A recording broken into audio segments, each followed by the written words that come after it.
The views and opinions expressed on the following program may not necessarily reflect the views of the staff, management, or board of Hope Media Group and KSBJ.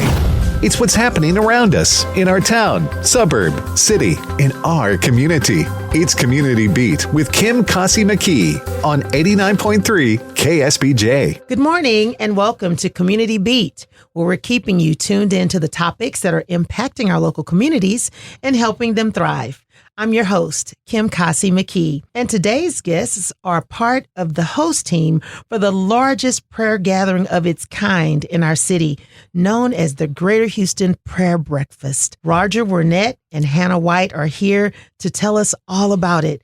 Good morning to both of you, and thanks so much for joining us. Thank you for having us. Well, Hannah, we'll start with you. We just want to hear a little bit about you and your role with the Greater Houston Prayer Breakfast. So, as you said, my name is Hannah White, and I am the lead pastor at Village Heights Church. And I got involved with the prayer breakfast because I became too good of friends with my friend Roger, and he convinced me to be a part. And I'm so thankful that God's allowed me to invest in this event year after year. It's been so rewarding. That is awesome. I also heard that you happen to be a native Houstonian. I am a native Houstonian, actually several generations of native Houstonians. I grew up off of Little York in 59, Wow. and now I live in the Heights. Wow, that is absolutely amazing because I am your sister for real because I grew up off of Little York in 59. I love So gosh. we will compare notes after the show. I love that. Next door Absolutely. neighbors. Absolutely. Well, Hannah, the funny thing is when I was looking you up and, we find our photos and little blurbs on LinkedIn. And then you walked into the lobby. I met you for the first time and you acted just like your photo. Oh, that is so. Well, I hope that's sweet. Is that good? It was because your photo was bright, shiny, and happy, Oh, and that's Kim, exactly that is how so you came sweet. across. I was like, oh my goodness, this is amazing. So sweet. So good to meet you. You too, Thanks for Kim. coming Thank today. you. And Roger, oh my goodness, tell us. You have a long history I'll make it in short. this city that you thought you were only going to be in for 3 years. I came here in 1976, swearing I would be here only 2 years.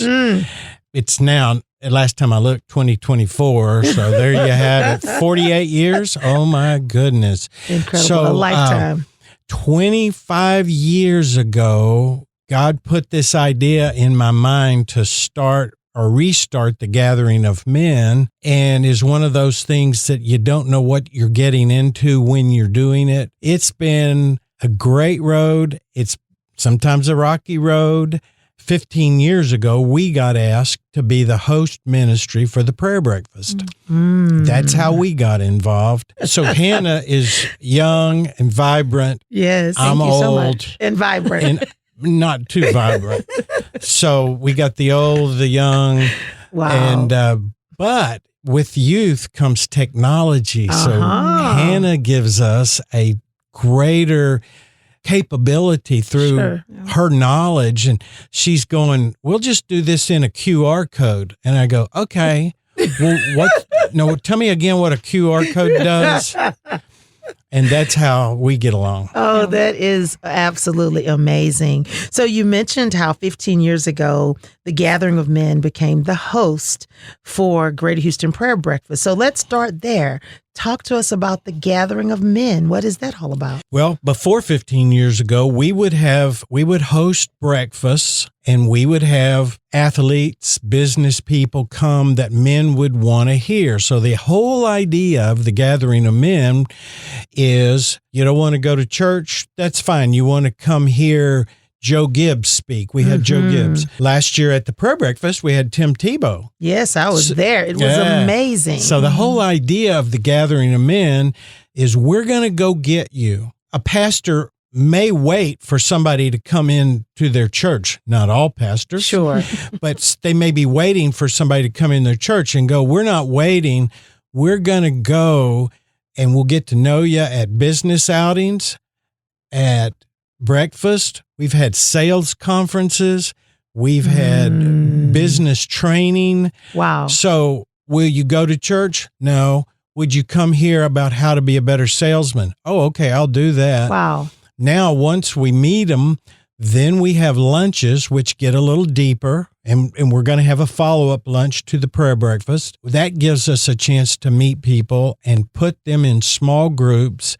In January, we had 83 men come to be trained of how to do one-on-one discipleship. That's incredible. Yes. So recently, this is, again, building on who we are. We think we are teaching men to follow Jesus. We don't think that's what we're doing, but that's exactly what we're doing.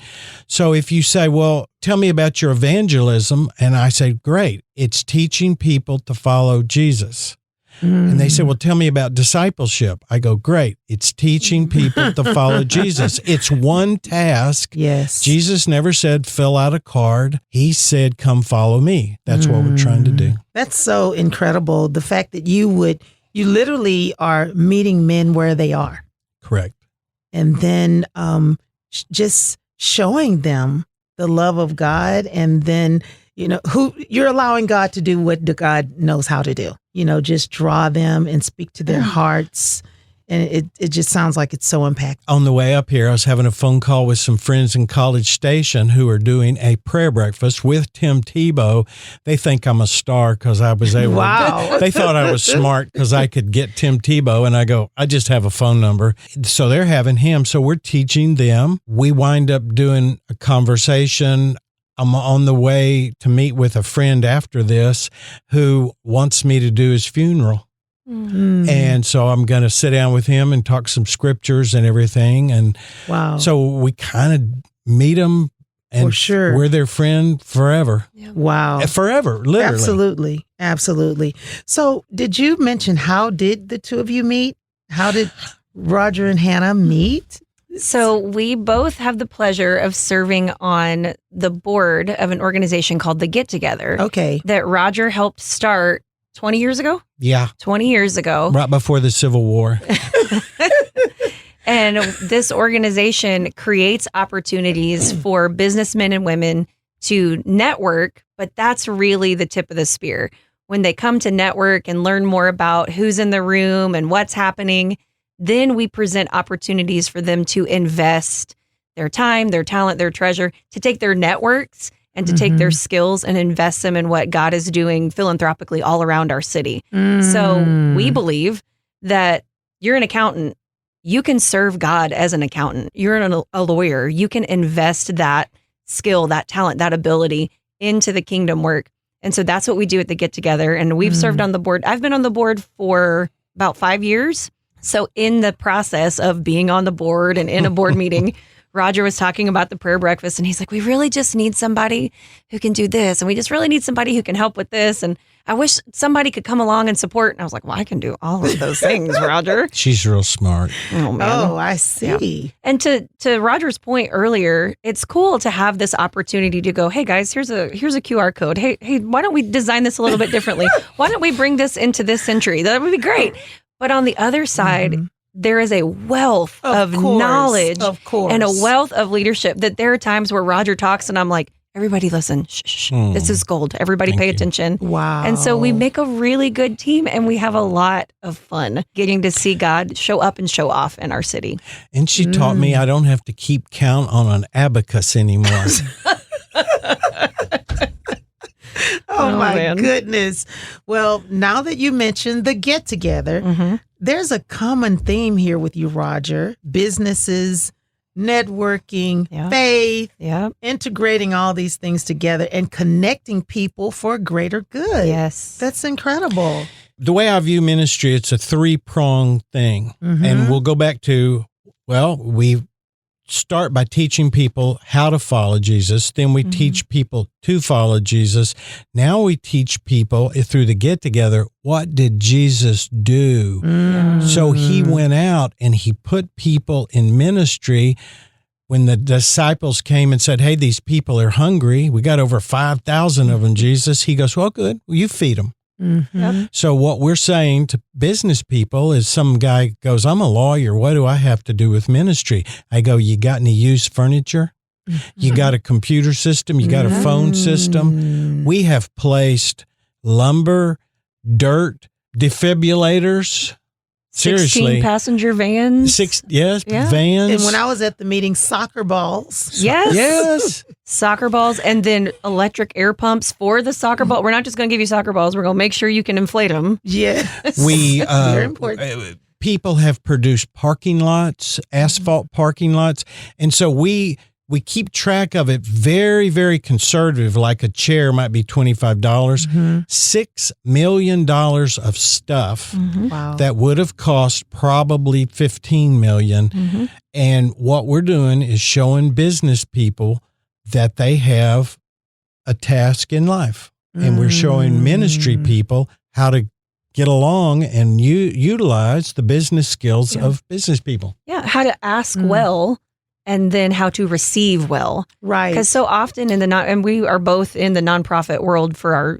normal jobs. Yes. And it's so hard at times to feel like your hand is always out. You're always asking for something. When really God's looking on and going, no, I've appointed them for this time, for this purpose, for this need to be met. And so us asking is really just being obedient. Right. Because God has plans for the person on the other side of the ask. And so us just saying, can you help in this way, creates this opportunity and this on-ramp for someone who knows Jesus and attends church, but feels like, I don't have a place in the kingdom. I don't have a ministry. I don't have a way to serve. Our response is, you absolutely do.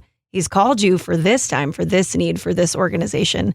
And so it's beautiful to be a part of and to watch happen in the room. Yes, it is absolutely amazing. And let me just say, now I really know where I met you, Hannah, because you were a part of that meeting. Yes. And you were so funny. Oh my goodness. You were making You're so kind. announcements and I mean, everything you were doing, people were just laughing. And I'm like, You're so this lady is a lot of fun. But when I got back from that meeting, just watching this process happen around the tables, and I'm going to say I was overhyped because I went straight to my boss's office and I'm like, you have got to come to this meeting. You have got to come to this get together is whatever it takes. You need to experience this. And when I described it to her as best I could, she was like, okay, my goodness, sign me up. I want to come, because it's a wonderful opportunity for, as you said, it's wonderful exposure for these organizations. And then it gives an opportunity for the business person or whoever wants to put their skills to use. And I love that it's not even just about money necessarily. Right. People are giving in so many ways. Yes. So many ways. And another thing that was very interesting, it's like you don't get to leave that room with something in your head that you're thinking about doing. There's an opportunity to commit before you go. Absolutely. And you get a receipt for it. That's right. Even if it's just making a connection. Exactly. If you know somebody who owns a hardware store and you can call them and say, the restoration team needs X amount of lumber, all you have to do is make a phone call and look at what good you've done for the kingdom in a 5-minute phone call. Incredible. So now we're talking about the get together. So we'll have to let people know at the end how they can connect for that ministry as well, because it's an incredible ministry. And Roger. it all fits together. I'm thinking of a particular case 2 years ago.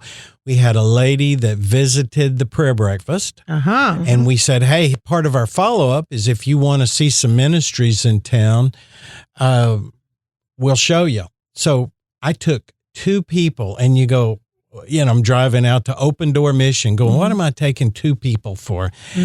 One of the ladies loved Open Door and now serves on the board of Open Door. Oh my goodness. And they were one of our partner ministries at the get together. And then we highlighted them at the prayer breakfast, and she came and she heard, and it's all these pieces falling into place. It's all interconnected. Wow. I wonder who's the master planner behind all of this. Right. We had a who's friend. The master planner? We had a friend that used to go, isn't that a coincidence? And he would raise his eyebrows because there's no coincidences in the kingdom. Absolutely. But we can show you so many coincidences that are operating all the time. Well, if you're just tuning in, we're speaking with Roger Wernette. He's the executive director of the Gathering of Men, and also Hannah White, who works right alongside Roger, and she also serves as the lead pastor for the Village Heights. And we are talking about a wonderful event, a gathering of folks that will be taking place later this month called the Greater Houston Prayer Breakfast. So, Roger, tell us about the Greater Houston Prayer Breakfast, kind of a little history of how that got started. And then we want people to know how they can connect with it. This is the 49th annual Houston Prayer Breakfast. Whoa. I believe CBMC, who was one of the original men's ministries in the country, Christian Businessmen's Committee at that time. Okay. They were involved. They had this breakfast. And then, as I said earlier, about 15 years ago, they asked us to be the lead ministry. So basically what we're saying is, come evangelize Houston with us. We're inviting you, the believer, to join our community and come do something that maybe you can't do in church. And so maybe someone won't come to your church, but you can invite them. It sounds official, the Greater Houston Prayer Breakfast. And you could invite your neighbors or your business colleagues. And we even, if you invite elected officials or judges or anybody that serves, firemen, policemen, anyone that serves, we will scholarship those people because they're really important. Yes. And so you can get involved, and we should say this about 20 times on this. The website is ghpb.net. ghpb.net. Took me a long time to figure out what that meant. It means Greater Houston Prayer Breakfast. How many people would you say come to this event? Last year we had 1,700. That's because we had Tim Tebow as the speaker. Yes. This year we're really, Carlos Whitaker is our speaker. Okay. And because he didn't play in the NFL, and we may only get 1,000. But I go, we'll take it. We have 1,000 praying people. We've got a guy, 4-time author. He's been on the Huckabee Show, been on Good Morning America, has how many followers, Hannah? Over 300,000 on Instagram. Yeah. We've got the right speaker. Yep. He's part African American and part Latino. Okay. And if you read his book called How to Human, he even tried to get away from his African American roots for some reason. And his wife said, "Honey, you're an African American." Yeah, it's in there. It's in there. And so what better person? I mean, Tim Tebow was fabulous. Yeah. But what better person do we have? We're representing 75% of our city. Yeah. Right. And so we've got the right speaker. What we need people to do, and as of right now, we've got 900 people coming. So we're hoping for another 200. Okay. But I'm asking people, number one, to view themselves as God's fingers into the community and help us do outreach to the community. We're going to do it every year. Next year's our 50th. Yeah. All right. That's a biggie. Yes. Huge milestone. Yes, it is. Well, Hannah, I'm going to ask you a question that I was asked. Is it for men only? And the answer is, please no, absolutely not. That this is an event for our city. Yes. Everyone in our city. We want every demographic represented in this room because our city is the most diverse in the entire country. And so this room should be the most diverse in all of our city that morning. So it's absolutely for everyone. It's for, of course, we want our elected officials and our civic leaders in the room, our first responders. We love having tables full of police officers and firefighters, and it's just so special. But then in addition to that, we want the business leaders. We want the faith leaders. We want anyone who is passionate about our city, believes in the power of unity, and wants to see God work through his people. That's who needs to be in the room. So we don't care if you're a man, if you're a woman, we want everybody in the room. That's awesome. Well, I tell you what, I've been for many years, and it's a very moving experience. Yes. Just to see the vast number of not only the people there, but to see all of the different professions and callings. Absolutely. All of the many areas that people are serving, whether it's city government or the 35th floor at the downtown buildings, Yeah. just to see all of these different streams of people coming together for one cause, Yeah. to whether maybe someone invited them, but then there's that person that they're being very intentional about wanting to expose someone to that kind of environment. It's an encouraging environment. Absolutely. And it's cool to see the individuals who sponsor or host or underwrite a table, because we're talking about one person in one industry. But what they're doing is they're saying, I'm going to bring 9 friends. Right. And I'm going to pray about who are the 9 people that need to be around my table. And I'm believing that God's going to send the right people. So where we're only connecting with that one individual because we know their name is on that table, we know that that is multiplied. That's right. And what God is doing and who he's compelling to come because of those relationships. And like Roger said, it's probably someone who would say, no, I'm not going to come with you to church on a Sunday, but I'll come with you to be in the same room as the mayor. I'll come with you to hear Carlos Whitaker speak. I'll come with you to hear Deborah Duncan sing. Can I say that out loud? You can. Deborah Duncan is going to sing a song, and she has my goodness, the most beautiful voice. That's awesome. A few years ago, when Monica Lee from NASA was our keynote speaker, and she brought the house down, was phenomenal. Deborah was asked to just kind of say a prayer, read a scripture, and all of a sudden, she just felt led to just break out into song and lead us in worship. And it was the most moving experience. I mean, at 7 a.m, how moving can experiences be? That's right. We serve a lot of coffee. Yeah, of Yes. course, you have to. But it's just so special to see who God brings into the room, not just at our head table, but every individual around each table is special and needed and valued, especially at the prayer breakfast. Yes. And what can we say? It is a wonderful networking opportunity as well, because honestly, from the door to my seat, I was getting a whole lot of Kim, and it was exciting. I'm like, oh my, you're here too, and you're here too. It's like a family reunion There you go. mixed with a networking opportunity. That's a good word for it. And that's what we want it to be. We wanted people to see, hey, I can have a hand in evangelizing my community, sharing Jesus with my community. And we are so split and divided. And we probably, the 4 of us sitting here, would come up with all kinds of arguments about how we're different. So we named our event, the theme is Uniting Our City.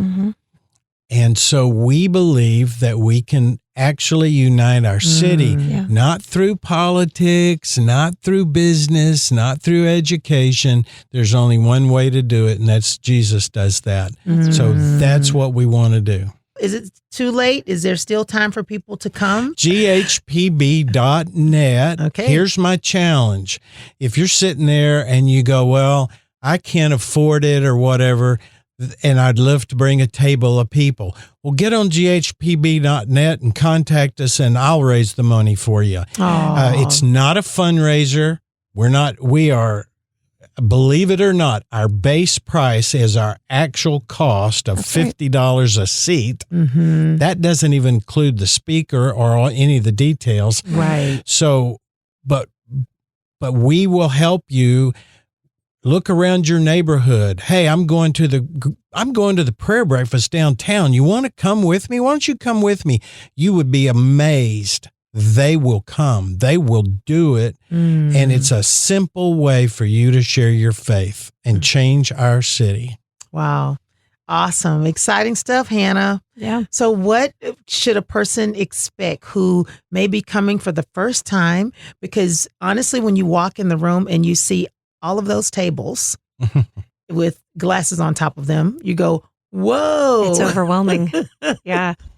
Last year, I took a picture the night before in the stillness, the calm before the storm. Yes. Of all the tables perfectly set. Yes. With all the glasses and the placemats and the flower arrangement, everything was perfectly set. And I took a picture.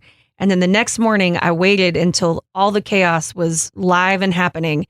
And I took a picture from the exact same spot. Because that, for me, that was it. Yes. That's really what it was, is we can set a beautiful room and we can make a beautiful event. I can. Roger can. I don't know if I can. I can. We can create a beautiful event, but it's the people. That's what makes it special. Yes. The tables look great, and the Hilton is a lovely venue, and their staff there, their team, they're so incredible to work with. But it's really those guests in the room that are bringing energy and vibrancy, and somehow doing it at 6:30 in the morning is just so beautiful and moving. So what to expect? Something you've never experienced before. That it is networking, like we've said. It's a family reunion, like we've said. But it really is energizing to go out into the city and feel like we're united. We did it. That's right. Like in 2 hours, we accomplished it. And now we're going to take over the world. And that's the feeling that you have when you leave the room. Amen. So tell us the date, the time, and again, where to get your tickets. May 29th. And we actually this year are starting something new where you can actually join in the events the night before. On Tuesday, the 28th, we'll have a reception for anyone who's staying at the Hilton. If you're taking advantage of the accommodations there, so that in the morning your commute is very easy. It's just an elevator ride down to the ballroom. That's a beautiful thing. We love that. No parking garage, no traffic, no early call time. So Tuesday night, reception for anyone staying at the hotel. And then Wednesday morning, May 29th at 6:30 a.m. at the Hilton Americas downtown. And you can find all the information and reserve your table at ghpb.net. Awesome. Isn't it kind of expensive, though, to spend the night at the hotel? Well, we have I love this. We have a discounted rate of $158. All you have to do is send us an email, info@ghpb.net, and we'll make sure you get the link to our discounted code. Our friends at the Hilton are so generous to offer to us as part of this event. So, Roger, how can we be praying for the Greater Houston Prayer Breakfast in the days ahead? What's real important to us at the gathering, and it's important to Hannah too, is the follow-up. Okay. And so what we've done is we've done this any number of ways. We think of ways and then we go, okay, we're not going to do that again. We're going to do this. This year we're having an event to follow up the event. So men, you are invited to come to the luncheon on June 13th at 11:45. It'll be 11:45 to 1. It'll be at Christ Presbyterian Church on 8300 Katy Freeway. Reed Geddes, our friend, played for U of H when Akeem Olajuwon and Drexler played for U of H. He was on that team. And Reed now is a lawyer for Exxon. He was also the assistant coach for U of H for a year. Okay. And Reed is a lawyer, and he will be speaking about how to get going in a life with Christ and why it's important to have a group of guys around you. So we'll be talking about the importance of small group and the importance of taking what you've learned at the breakfast and making a move toward that. My guess is, I never know, my guess is out of 800 to 1,000 people at the breakfast, we might have 150 men who'll come out and sit down with us. Now we really will get to know you. Pray for that follow-up. Pray that this is not just an event. We got plenty of events. Sure. Pray that this is not just an event where somebody hears about Jesus and goes, gee, I want to follow Jesus. And we go, well, I hope you do. Thanks for filling out your card. Good luck. Yeah. Right. And that happens. Sure. And we don't want that to happen. And having said that, we may be guilty of that too someday, of forgetting somebody, but we're trying our best to just meet people. How about that? Yeah. Well, thanks again to our guests this morning, Roger Wernette and Hannah White with Greater Houston Prayer Breakfast. You guys are amazing and you're doing an incredible job. And as Hannah has stated, to learn more about the Greater Houston Prayer Breakfast, simply go to ghpb.net. And as always, thank you to our wonderful audience for joining us. And we hope you'll tune in again next week for another edition of Community Beat. I'm Kim Kasi McKee on 89.3 KSBJ. Thanks for joining us for Community Beat with Kim Kasi McKee. Join us every Saturday morning at 5:30 on 89.3 KSBJ.